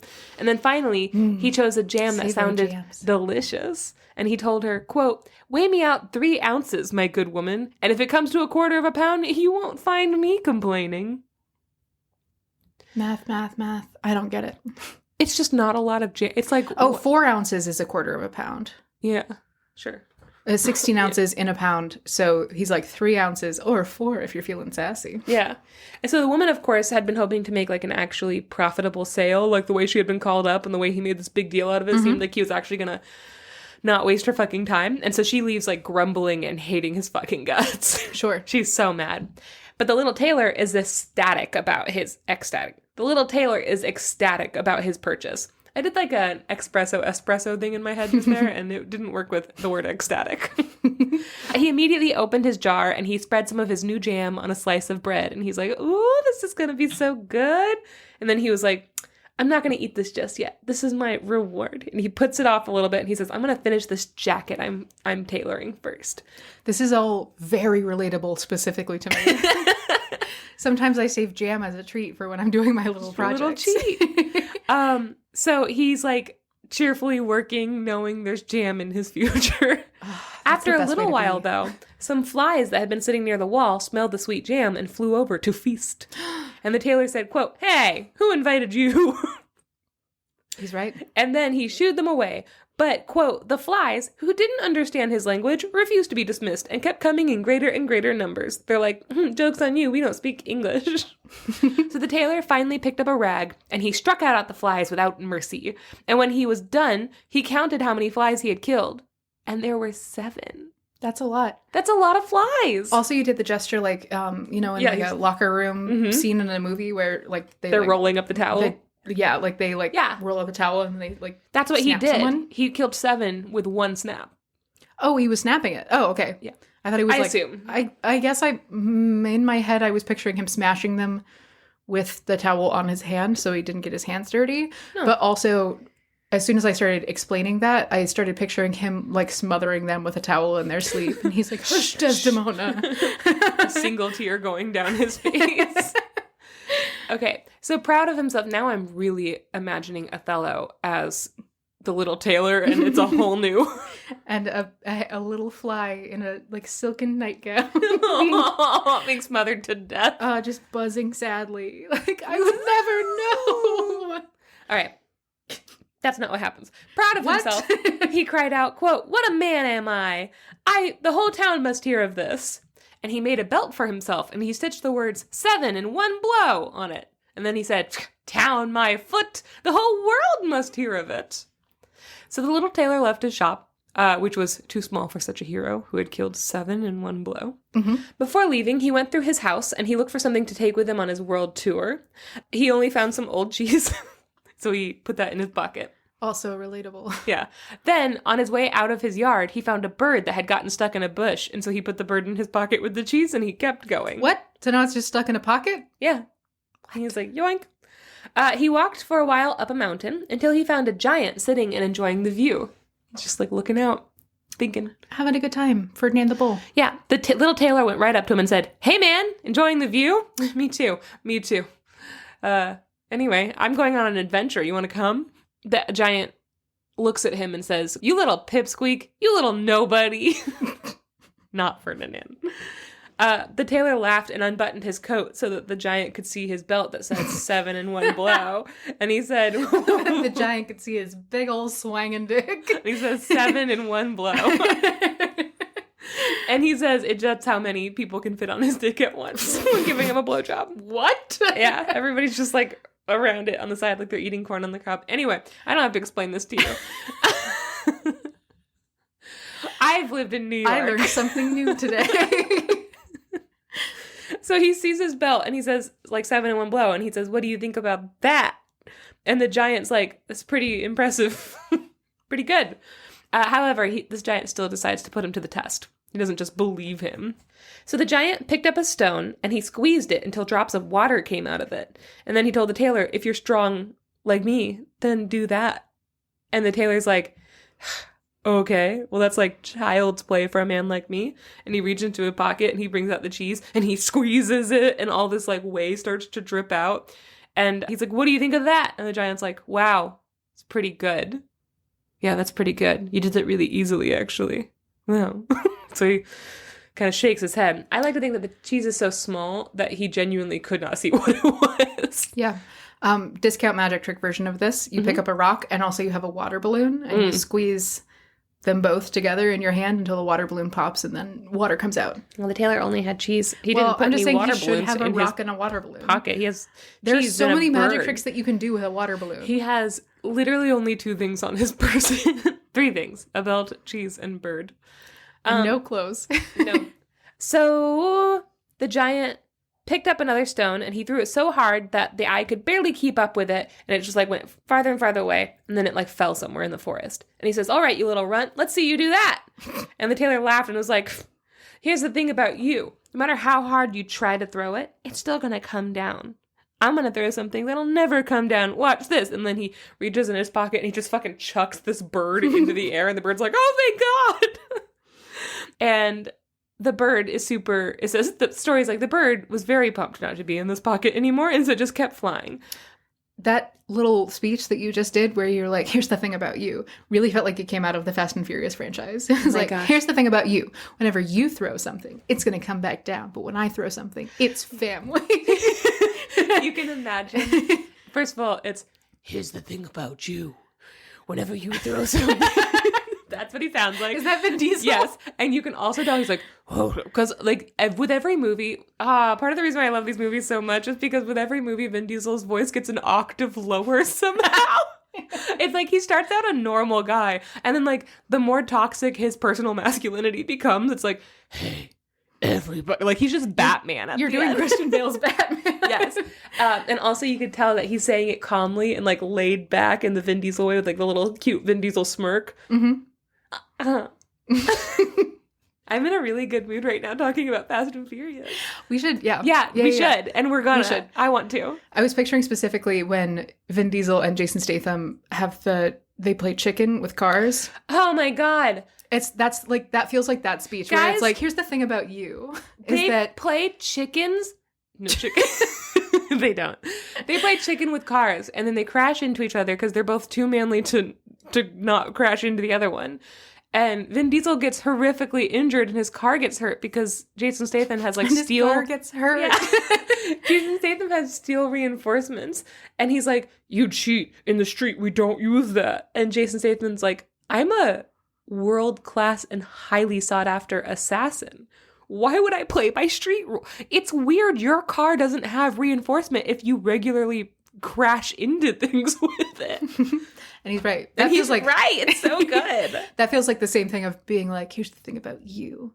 When you throw that, like, that's Jason Statham to me. You're thinking of the speech with Jason Statham in The Rock. Oh, in Hobbs and Shaw? Yeah. When they're in the prison. That would also work, but I am specifically thinking about the chicken race thing where he's like... I don't think Hobbs and Shaw is where they go to prison and they have that speech. I think that might be Fast. Oh, is that the beginning of the... No. Okay. The point is we have to rewatch all of these. And I suppose. It's time. Where even am I in this stupid story? The story would be better if it was a Fast and Furious movie. Okay. The story would be better if it was directed by Justin Lin. Okay. So he tosses the bird and it flies away as fast as his wings can take it. And the giant's like, all right, fine. I'll admit it. You can throw, but can you carry? And then he told Can you carry this family? And so he told the tailor to help him carry a huge oak tree out of the forest, to which the tailor was like, yeah, sure, of course.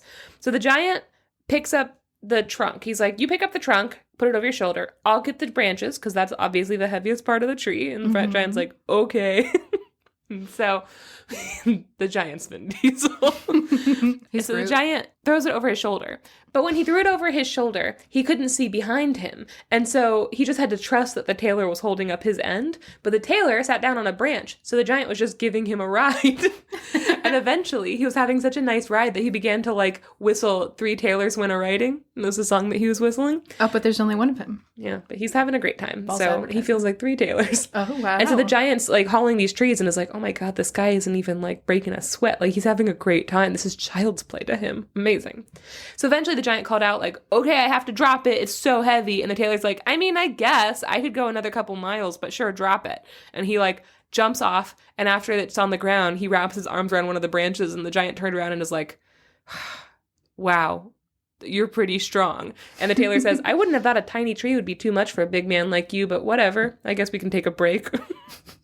And so they went on until they got to a cherry tree. And the giant bent the whole tree down so the tailor could have some of the sweetest cherries at the top. He's like, here you go. And then he like hands him the top branch and then lets it go. And the tailor just goes, whee! Straight up into the air. Good.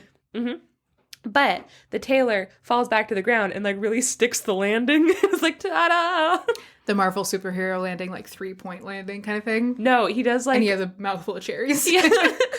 Yes. And then the giant is like really confused. And he says, if you're so strong, why can't you even hold the top of this like really thin cherry tree? And the tailor scoffed and says like, no, it's not that I'm not strong. Remember, I got 7 in one blow. You see the belt? And so he says, no, I just heard some hunters shooting in the thicket and I had to jump over the tree to get away. Duh, you jump. And the giant's like, okay. So the giant tries to jump over the tree, but he can't do it. He's too big. And the giant's like now starting to get kind of annoyed that this little jerk is winning everything and also laughing at him. Yeah. Yeah. And also that he looks so cute in his little like long sleeve waffle shirt.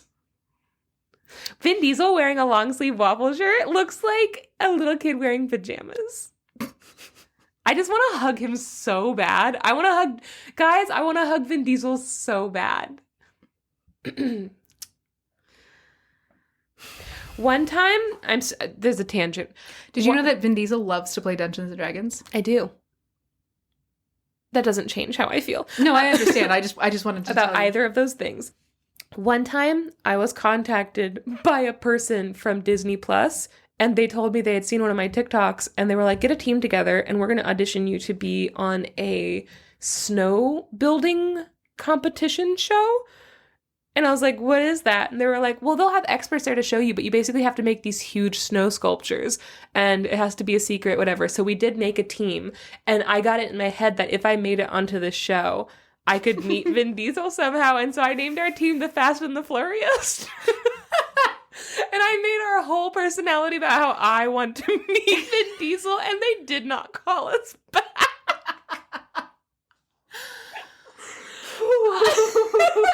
They saw the wild look in my eye, and they were not interested.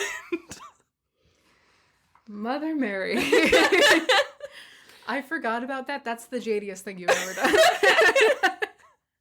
I forgot that happened. Yeah. I don't know how. That's a thing that happened. Aw. Okay, where was I in this stupid story? Okay, so the giant's starting to get annoyed. He's winning at everything. Do you you ever think about Vin Diesel hanging out in footy pajamas? No. All right. Why? Continue. Why? I just think about it sometimes. I think about him being like, I'm gonna make some dinner. He's wearing He's like wearing footy pajamas, or like he's in bed and he wakes up and he's like scrolling through Twitter on his phone. He's like, that's pretty funny. Okay, but I do think Vin Diesel is a very relatable and fun and nice and silly, goofy guy who would love me. He's very fun and silly, goofy guy. And he would love me. I think that genuinely Vin Diesel would find you enchanting. I would find him enchanting. Max, stop. I'm gonna cry. I can't keep thinking about Vin Diesel. Jane is visibly sweating. My face is so hot. Okay, so he invited the little tailor to come back to his cave with him to meet the rest of his family.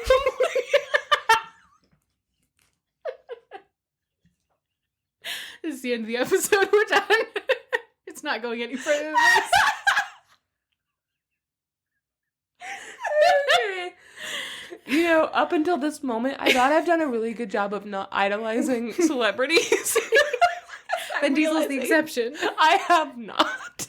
I also feel like Michelle Rodriguez is an exception. Not to me. What? I like her. Okay, well, I like her, but I like Michelle Rodriguez, but the embarrassing fact about me is that I did get her and America Ferrera mixed up in the Barbie movie. I thought for sure they were doing a Fast and Furious reference. It really felt like they were doing a Fast and Furious reference. Except that it turns out that wasn't Michelle Rodriguez. I feel like America Ferrera, I know that she wasn't because I Googled it, but I feel like she was in a Fast and Furious movie. And if she wasn't, they need to put her in there as Michelle Rodriguez's sister. Yes. Regardless. Yeah. Okay. I have a lot of complicated feelings about Michelle Rodriguez that I will not get into on this podcast. Yeah. We have to go to our next podcast. Sort of furious. Should we do a spinoff podcast where we watch each of the Fast and Furious movies and then do like an hour and a half long talk back after we watch each of the movies? Max, you know my answer to that. And Should we do that? Always yes. Let's do that. I would love to. Okay. Let's do that instead of the podcast for November. You know what we could do? What? Not that. We still have to do this podcast. For when we take a break. For whenever we're doing that. Yeah, the break is so that we don't have to podcast anymore, Max. We're not doing another podcast. I'm sorry, but no. What about next summer? Yeah, we can do it next summer. Oh, the Fast and Furious of the seasons. I really want to deep dive into a 6-episode series on The Silence of the Lambs. Mm-hmm. I have wanted to do that for a while. We could do a 6-episode series on The Fast and the Furious. I think we could do a 12 episode series.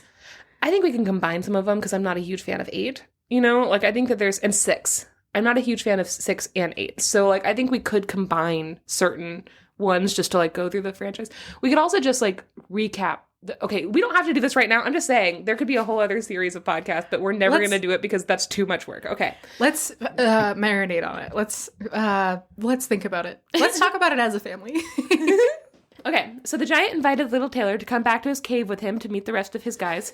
And the Tailor went gladly and found a bunch of other giants sitting around a fire, each one roasting their own sheep over a fire and then eating with their hands. And the Tailor was like, I love this cave. This is nice. And he makes a comment. And he's like, this is a lot bigger than my workshop. You guys got a pretty good setup over here. So the giant showed him to a bed and told him to sleep well and good night. And mwah, and I'll kill you in the morning. Sleep tight. But since it was so big, this bed, the Tailor couldn't really sleep on it. And so instead, he crept into a corner of the room to sleep. And it's a good thing he did, because at midnight, the giant came in and split the bed in two with a big iron bar. And the next morning, all the giants had kind of forgotten about this terrible little Tailor, and they were getting ready to leave the cave. And so, like, imagine their surprise when suddenly the Tailor walked out of his bedroom whistling and having the best moment ever and was like, ooh, I slept like a little rock. Aw. Yeah, and then terrified of this weird immortal prankster, they all ran away, convinced that he was going to kill them all. They were like, that's the last straw. What? Yeah. Did he threaten them? No, they just already seen that he had done a bunch of stuff, and the other giant had already told them all the weird stuff that he'd been doing. So then he's like, don't worry, I killed him. And then he came out like, you can't kill me. And they were like, oh, fuck. Scary. So the tailor walked on, following his nose for many days, until he came to a king's palace. And he was tired, so he lay down in the grass and he took a little nap. And eventually, the king's courtiers came across him, and they noticed his belt said 7 in 1 blow. And they were so impressed that such an amazing war hero had ended up sleeping in the dirt here that they went back to the king and told him all about it. And the king said, quote, "If war should break out, a man like that would come in very handy." So he sent his courtiers to offer the tailor a post in his army, which he gladly accepted. And he told them, like, he told them that he had come here just for this. He's like, this is the reason I came to this kingdom, which is a lie.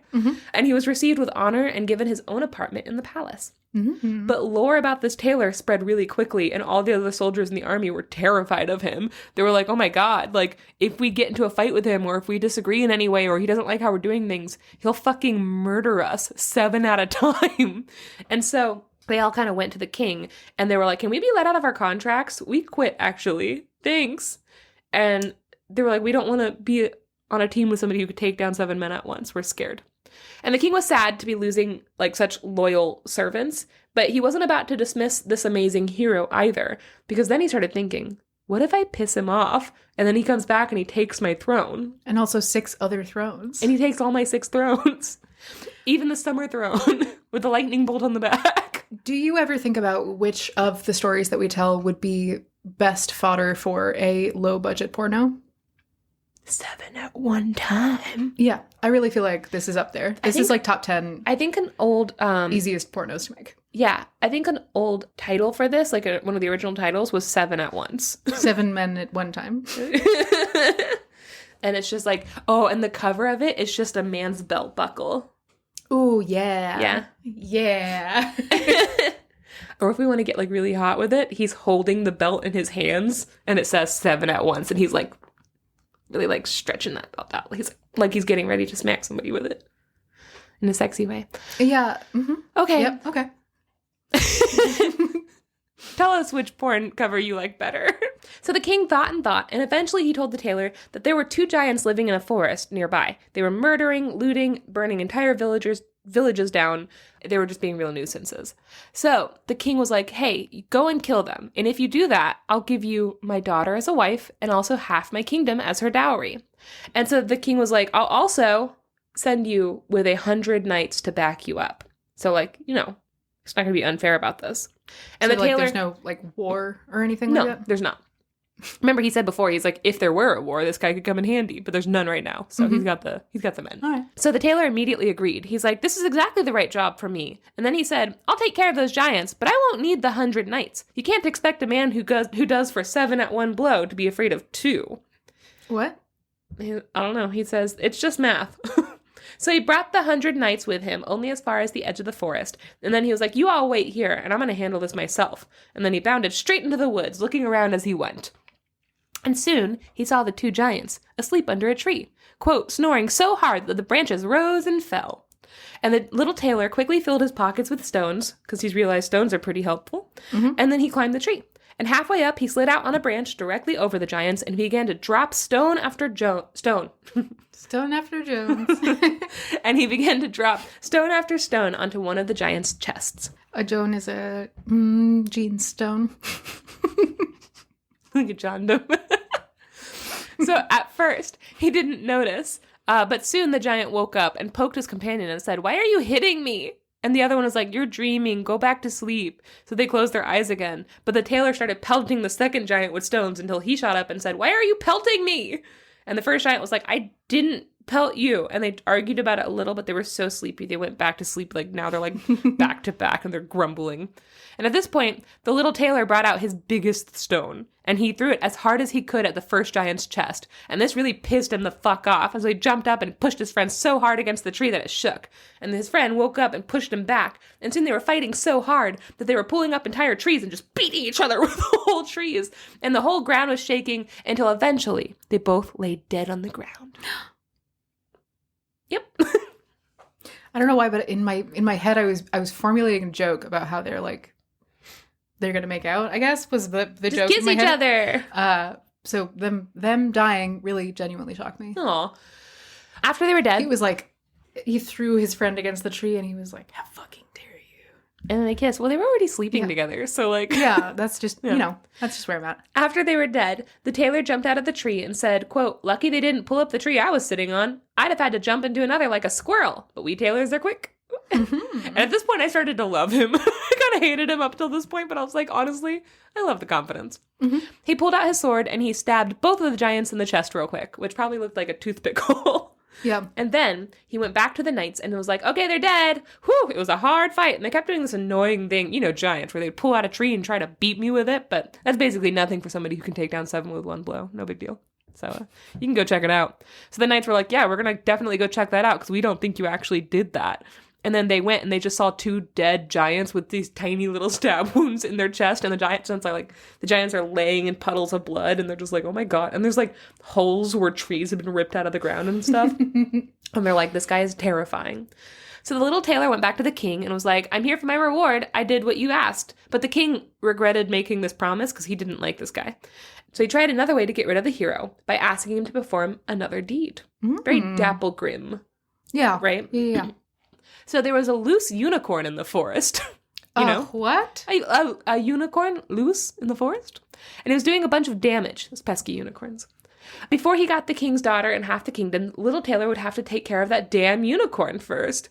And little Tailor said, "If 2 giants didn't scare me, why would I worry about 1 unicorn? 7 at 1 blow is my meat." Is my meat? Yeah, it's my meat. Meat? Yeah, I eat 7 unicorns in 1 blow for breakfast. Without any milk. I don't usually eat my meat with milk. He took a rope and an axe, and he went into the forest. And again, 100 knights followed him as backup, but he told them to wait at the edge of the forest, because he worked better alone. And he didn't have to look for the unicorn for long, because the unicorn found him, and it just came fucking charging at him. Sure. It was like, "I'm gonna fucking kill you!" Yeah, with his horn. And the tailor told him, "Not so fast. It's not as easy as all of that." And he stood still and waited for the unicorn to get close enough. And then at the last moment, he jumped behind a tree. And the unicorn didn't have time to slow down, so it just charged straight into a tree trunk and got stuck. So the tailor came out from behind the tree, and he put a rope around the unicorn's neck, and then he took his axe, and he chopped the tree away from the unicorn's horn. And when that was all done, he led the unicorn out of the forest on a leash, feeling foolish, and straight to the king. And for all of this, the king was still unable to accept that this tiny nuisance was going to be his son-in-law. So he gave him one more demand. Before the wedding, he needed to capture a wild boar that had been destroying the forest. This forest has taken a lot of damage. Yeah. Also, boars are way scarier than any of the previously mentioned things. Yeah, but also more normal. More normal, but also worse. Yeah. The king would send his royal huntsman to help him out, but the tailor made them wait outside the forest just as he had the knights. He's like, "I can do this on my own." And the huntsmen were stoked about this because they had faced this boar several times and they had no desire to deal with it again. They're like, "You can't beat this thing." When the boar caught sight of the tailor, it gnashed its teeth and it foamed at the mouth and it made a run for him. But the tailor dashed into a nearby chapel that was like abandoned in these woods. And when the boar ran in after him, the tailor jumped out of a window, ran around the chapel, and closed the front door. And so the beast was too heavy and clumsy to jump out the window, and so he had been caught inside the church. So the tailor ran back to the huntsman and was like, "Go see for yourself." And then, while they were doing that, he went to the king and was like, "Good news, I can marry your daughter now. Give me your daughter. I did everything." And after it was confirmed, the king had no choice but to honor his agreement because he had tried 3 times. Didn't work. So his daughter and half his kingdom was the little tailor's. 3 times? That's the maximum number of times that I can ask anything of you. It's true. Quote, "If he had known that, far from being a war hero, the bridegroom was only a little tailor, he would have been even unhappier than he was. And so the wedding was celebrated with great splendor and little joy, and a tailor became a king." Or I guess like a future king. Oh no, he got half a kingdom, so I guess he became a king for that half of the kingdom. Yeah. Huh. One night, the princess heard her husband talking in his sleep. He said, quote, "Boy, hurry up with that jerkin you're making and get those breeches mended or I'll break my yardstick over your head." Me. And then she realized who he actually was and how he had gotten his start in life. And she was like, "Ah, God damn it." So she ran to her father and she told him all about her woe. And she begged him to find a way to get her out of this marriage. And so the father told her that night to unlock their bedroom door after they went to sleep. And that servants will go into the room, tie him up, and put him on a ship bound for the end of the world. He's like, "Don't worry, my baby. You don't have to marry a dirty old tailor." The princess, relieved, she also just hated this guy. It just seems like he has an unpleasant personality. Nobody seems to like him, right? Yeah, that's fine. So the princess, relieved, agreed to the plan and left. However, there was an armor bearer nearby who heard the whole conversation and was appalled because he was very devoted to the little tailor that was his buddy, and so he immediately ran to him and told him the whole nefarious plan. And the tailor went to bed with his wife that night at the usual hour, and when she thought he was asleep, she got out of bed, and she unlocked the door, and then she crept back into bed, and she waited excitedly. And then the little tailor pretended to sleep talk loudly, and he said, "Boy, hurry up with that jerkin you're making and get those breeches mended or I'll break my yardstick over your head. I've done for 7 at one blow, killed 2 giants, brought home a unicorn, and captured a wild boar. And now I'm expected to be afraid of those scoundrels at my door? Me. Mm-hmm. You know? Honk, shoe. Honk, shoe, honk, shoe. And when they heard this, the servants ran away, terrified, as if they were being chased. And the last line of the story is, quote, "And so the little tailor went on being king for the rest of his days." The end. Again, though, to zoom out to the macro, like geopolitical, Yes. he doesn't have any kind of concept of how to act as a political leader No. whatsoever. I mean, honestly, like he's a good liar, and He's that's a good liar. the best thing. And you he's can pretty say for him. clever. I mean, it kind of seems like he got lucky, and then after the fact was like, and that's what I did. You know? I still think he's more clever than a lot of the heroes that we face in these stories, you Yeah. know? He doesn't have any help with other things. I think that's the thing that got me too, is there really is, the only time he ever gets help for anything is at the very end. Somebody tells him people are going to kill you, and then he figures out a way around it by himself. Yeah, I guess there's cleverness, but it just doesn't seem like that's the qualifications for a ruler necessarily. No, but also Necessarily. the other king is still part of this. So it's not like, yeah. you know, so it's not like he has to like be the sole heir. Like it seems like he has a lot of people around him that do know what they're doing for a kingdom at least. Yeah. Also though, his wife should leave him. Oh my God, yes. So here's a note. This story was first published in 1812 in the first edition of Kinder und Hausmärchen. Oh, I'm familiar with this one. Yeah.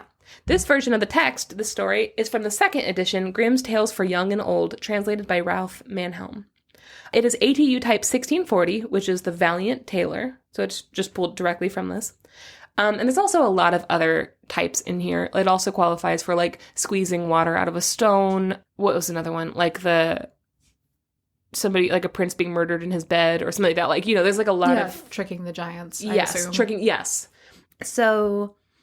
It shares similarities to Askeladd or Ashlad or Asapattle, who I told you all about on bonus episode 9 in Asapattle and the Mester Storeworm. Basically, it's just kind of like an idiot goes on an adventure and gets lucky a bunch of time. I do think that this is a little unfair because he actually isn't an idiot. Like, he's overly confident, but he also is pretty smart. Like, he does all of this stuff by himself, you know? Yeah. That being said, Askeladd is also, I think, pretty clever for a hero. Yeah. They just start out with nothing. I think that's the thing. They are poor people who start out with nothing, who just have a good attitude. And then they have like a stroke of genius that catapults them into success, kind of. Yes. Or he's like, I'm going to write 7 in one blow on my belt. And then like there's a misunderstanding and he's like, oh, I can live on this for the rest of my life. And I'm never going to correct them. Yeah, he's a little grifter.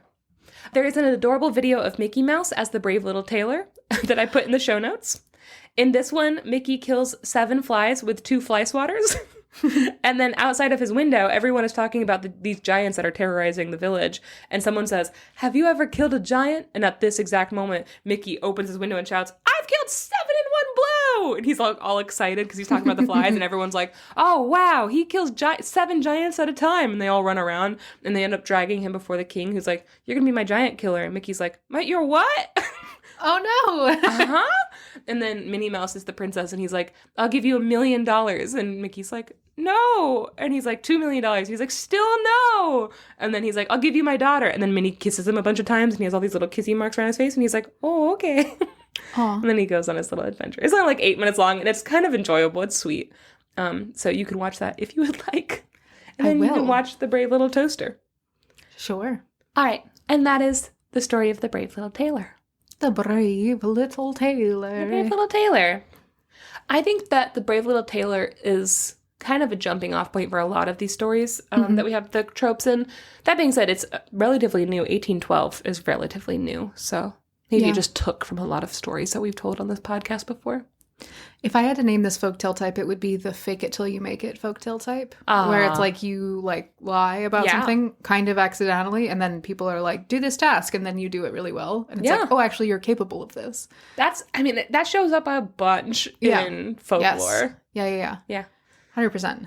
I love it.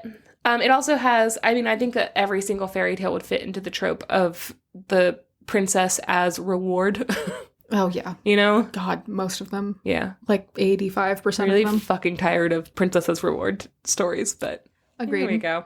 Agreed. But they're never going to go away as long as we're telling these, so. Yeah. Because this is just, unfortunately, the geopolitical landscape that these stories were written in. Okay. Well, Max. Janey. Are you ready to go carve pumpkins? Yeah. We're going to our friend Lauren's house to carve pumpkins. And Janey made delicious little tiny pumpkin creme brulees. Guys, I did the TikTok creme brulee in a little pumpkin hack, and they're adorable. I'll put the link on our show notes that you guys can try too. Yeah, I'm so excited to try them. Me too. I hope they're good. So good. Okay. Well, guys, if you liked this, leave us a 5-star review on Apple Podcasts, please. We'd really appreciate it. If you make it weird and funny, I'll probably read it on the podcast. Yeah. I like doing that. And if you aren't already on our Discord, you can join that by paying $3 on Patreon, or by paying $7, you can get the Discord and you can get bonus episodes and learn all about Askeladd or Asapaddle or Ashlad, whatever he's going by these days. And what's that guy's name? Mr. Storeworm? No. Oh. The one that I did where he has no bones? Boneless. Boneless. That's not a bonus episode. That was last episode. Was it? Yeah. Wait, what's the last bonus episode? It was another like weird beastie. It was from the same book. Anyways, a weird little cryptid tale that I told for last week. This month. Time? The Witch's Eyes. Yeah.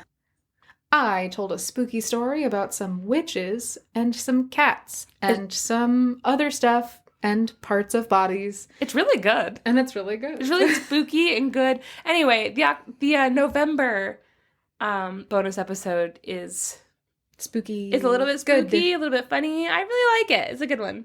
Okay, so go into our show notes and sign up for our Patreon and, get some extra stuff. Yeah, get some extra stuff. Get some extra stuff. You do deserve it. And have a wonderful rest of your week. And we will see you next week with 2 brand new stories. Yeah, just like every week. All right. Bye, guys. Bye. Testing. Here we are. We're testing again. The time is right. And the price is right.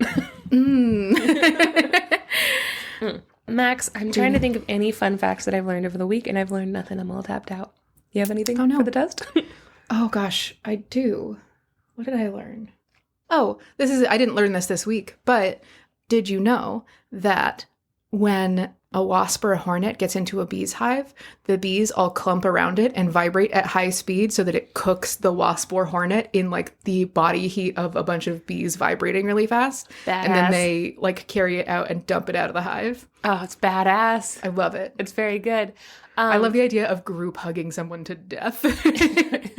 That's just, what band was it whose never mind, that's a very sad comparison. Never mind. We're back to being fun and happy. I really like the bee balls, like the big balls of bees, like when bee balls. Basketball. Is that basketball or baseball? There's no rule in bee ball that says a bee can't hug a wasp to death. No. There's nothing in the rule book that says that we can't group hug a wasp to death. We can do it, guys. No, if the queen isn't doing her job anymore and she's getting too old, all the bees are like, well, get the fuck out, and they'll just like clump around her in a giant ball and like do that to her, but you'll just see like this rolling ball of bees on the ground sometimes and they're just killing their queen. They're staging a coup. That's so fucking good. Yeah. I love that. Bees are pretty good. I knew this at some point. I took a beekeeping class in college, so I definitely knew this at some point, but I was reminded of it Max this week. took theoretical beekeeping, which is the most community, like the show Community college course I've ever seen. We did get to hang out with some bees, but it was in the off season. I found out again that over the winter, beehives go. There's this thing called colony collapse disorder, which is really bad. It's the thing that's killing a lot of bees, and there are a bunch of different causes for it. But like figuring out why that's happening is a big part of saving the bees. Mm-hmm. But there's also a process within a hive called a colony collapse, which is a normal part of a hive's process, mm-hmm. which is that over the winter, the size of the colony decreases so that they can conserve resources and everything over the winter. They like have enough resources to stay for the winter, and then in the springtime there's a huge population boom and they get back up to full size to go and like collect things, which is a really nice way to say that in the winter the queen kicks out like all of the shitty dudes, all of the drones that like aren't. Yeah, no, they don't like boys. Yeah, they'll beat the boys to death out of their hive. Yeah, so they kick them all out and then they all freeze to death, and it's just like the queen and a couple of drones and stuff like that who are taking care of her, and like her like handmaidens who care for all the larvae and everything like that. Yeah. And then in the springtime all of the larvae give birth and she goes out and fucks like crazy and makes a whole bunch of new bees. Yeah. But it's just like, I love the idea that she's like, ooh, cuffing season, the opposite. What if instead kill all of them? Get out of my house. I don't even fucking like you. What do you even do here?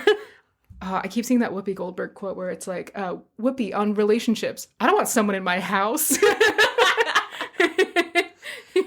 love Whoopi Goldberg so much. And that's a queen bee right there. I don't want someone in my house. I don't want somebody in my house. Oh, that's fantastic. Well, good job. Bees.